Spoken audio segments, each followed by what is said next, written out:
了客家歌剧团黄秀满客家歌剧团这几年非常的活跃，而他们获奖无数，团长黄秀满是功不可没。今天11节的感动时刻，我们就要带您来看看，从10岁就开始学客家戏曲的黄秀满，为什么能够被称为是客家戏曲当中的杨丽花呢？当然也要来看看她是如何在逆境中传承客家文化。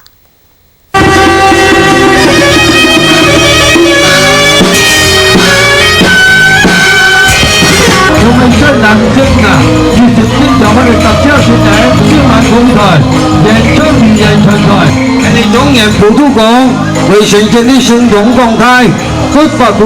黄秀满歌剧团在桃竹苗打响名号，不论是庙会还是谢神，各大节庆都能够看到他们的身影。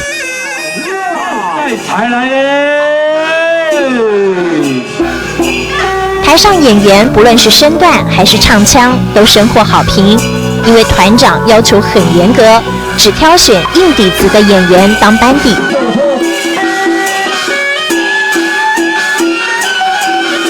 团长就是他，黄秀满。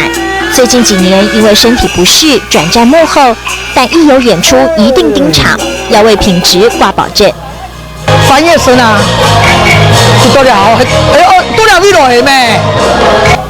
虽然淡出幕前，不过传承客家戏曲一样不遗余力，在桃园到处教唱，还有学生趁着老师带团的空档就来讨教。好，你要都掐角翻身，掐角，你要都掐角翻身，好呀，这样子，好。致力传承客家文化，桃李满天下。已经73岁的秀满阿姨，不论是小旦或是小生，各种角色统统难不倒她。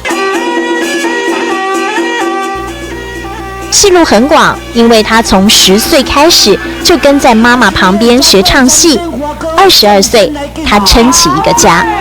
我就看妈妈演戏啊，妈妈演好的，我也会跟台下人鼓掌。啊，妈妈演悲哀的我也会哭啊，遗传呐，很爱唱歌。当年的黄秀满在客家庄是无人不晓的戏旦，虽然客家戏曲没落了一段时间，但是他还是选择在1986年复出，发扬戏曲文化。1992年正式成立黄秀满歌剧团，拥有团体优等奖、导演奖等等殊荣，获奖无数。有人说，秀满阿姨就像客家戏曲界的杨丽花。先把你呀，秀满阿姨拥有客家女性的坚韧精神，对客家戏曲的贡献更是超过一甲子。10岁唱起客家大戏的热情，一甲子走访客庄巡演的功力，客家杨丽花魅力无法挡。